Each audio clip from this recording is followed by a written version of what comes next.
nagiging iba na yung makakasanayan mo pag nag-video editing ka kahit saan ka pumunta. Tama. Di pwedeng walang video eh. Kaya mo, tulad ko, kung saan na pupunta, hindi nawawala yung video. Kumbaga, tiga mo, yung simple vacation niya, ginawa niyang grande. Oo. Di ba? At least may mababalikan siya. Yun Parang yung, sobrang daming adventure no? Yun nga yan. Tas yun, yung tama yung sinasabi mo. Kaya ako personally, kaya ginagawa ko tong mag-video, mag-picture, time machine. oh, tama. Time machine, oh. Kahit naman hindi ka video editor, kung gusto mo lang talagang mag-take ng video for memories, for yun, para mabalikan mo o yun. Yung, kasi yung oras di na mababalik eh.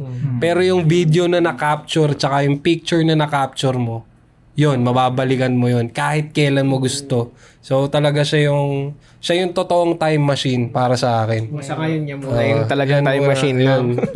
Sa akin, yung ginawa niya talagang sobrang creative tsaka gifted talaga siya since sinabi niyo na pa lang bata pa lang siya, nag-edit na siya. Pero hindi ibig sabihin nun na na hindi na kunyari katulad ko, late na ako natutong mag-edit tapos self-taught. So nag-research lang ako. Kami dito lahat. Hindi kami nag-aral o nanggaling sa film school.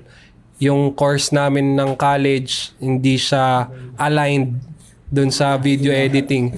So, lahat kami, kaya kami nandito, pare-pareho kaming self-taught na nag-aral, nag-YouTube, nag-research, nag-try, nag-fail, naghanap ng experience, nanood, kung ano-anong ginawa namin. Tas yun, hanggang sa nagkakilala kami, nagtulungan kami. So, yung idea ng isa't isa, katulad ng ginagawa natin ngayon. So, kaya kami nagbe-breakdown ng mga videos kasi gusto naming ma-share sa inyo at gusto naming matuto dito sa mga Pinoy content creator dun sa mga techniques na ginagawa nila na mapupulot din namin para magamit din namin yun sa passion o sa mundong to, sa industry na to. Tsaka yun, share din natin sa mga nanonood yung knowledge eh. Yun, totoo yun. So, yun, kung kulitan sa yan, na may konting aral, baliktad din, no?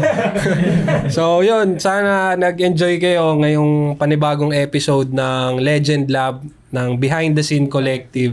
So, yun, maraming salamat sa inyo. Hintayin niyo yung susunod na episode. Peace out. Shout out, Josiah!